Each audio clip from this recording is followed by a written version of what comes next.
پەنجا ساڵ خزمەت و ئەزموو لە ڕۆژگارێکی سەخت و تاریکدا شانۆمان نمایش کرد. ئێش و ئازارەکانی ملەتی کوردمان چەشت و بە دراما پێشکەشمان کرد.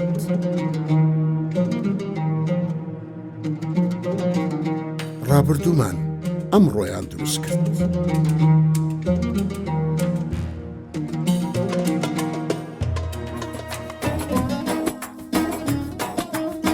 ئێستاش لە ئەزبوونێکی تازەدا لە بەرنامەی گۆرانی تەمەن لەگەڵتاندادەم.